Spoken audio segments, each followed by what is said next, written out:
పార్వతీపురం మన్యం జిల్లా పార్వతీపురం పట్టణంలో పురాతనమైన సత్యనారాయణ స్వామి దేవాలయంలో కార్తీక శుద్ధ ఏకాదశి సందర్భంగా దేవాదాయ ధర్మాదాయ శాఖ ఆధ్వర్యంలో పూజలు నిర్వహించారు.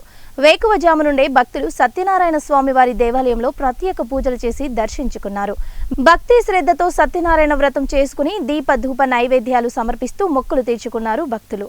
కొత్త వలసలో కొలువైన సత్యనారాయణ స్వామి ఆలయంలో ఆలయ అర్చకులు ఏకాదశి సందర్భంగా ప్రత్యేక పూజలు నిర్వహించారు. అధిక సంఖ్యలో భక్తులు పాల్గొన్నారు. భక్తులు మాట్లాడుతూ అతి పురాతనమైన సత్యనారాయణ స్వామి దేవాలయాన్ని కూటమి ప్రభుత్వం అభివృద్ధి చేయాలని భక్తులు కోరుతున్నారు.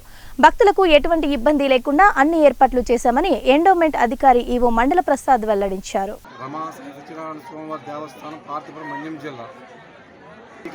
ఏకాదశి మహాపర్వదినం ఈ రోజున శ్రీ స్వామివారికి వ్రతములు పూజలు జరుపుకుంటూ పూర్వం నుండి ఆనవాయితీగా వస్తున్నది.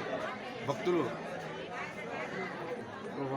కార్తీక శుద్ధ ఏకాదశి సందర్భంగా భక్తుల సౌకర్యార్థం దేవాదాయ శాఖ ఉన్నతాధికారుల సూచనలు సలహాల మేరకు భక్తులకు చలువు పందిర్లు సామియానాలు వేయడం జరిగింది.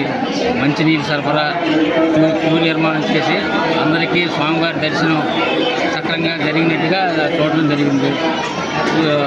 సత్యనారాయణ స్వామి ప్రసాదం ఉచిత ప్రసాదంగా భక్తులందరికీ ఉదయం నుండి కంటిన్యూగా పంచుతున్నాం. కార్తీక శుద్ధ ఏకాదశి సందర్భంలో స్వామివారి దేవస్థానం ఈ ఏకాదశి ప్రాముఖ్యత శ్రీ మహావిష్ణువు వారు క్షీరసర్పంలో 4 నెలలు శయనిస్తారు, అంటే పడుకుంటారు. 4 నెలల తర్వాత అక్టోబర్ నవంబర్ నెలలో మనకి దర్శన భాగ్యాన్ని కలిగిస్తారు. ఆ దర్శన భాగ్యాన్ని ఈరోజు అనగా ఈ ఏకాదశి రోజు ప్రజలందరికీ సుభిక్షంగా ఉండాలని, ఆశీస్సులు మెండుగా అందుతాయని ప్రజలందరూ కూడాను స్వామివారి దర్శనానికి భారీగా వచ్చి స్వామివారి దర్శనాన్ని చేసుకుంటారు.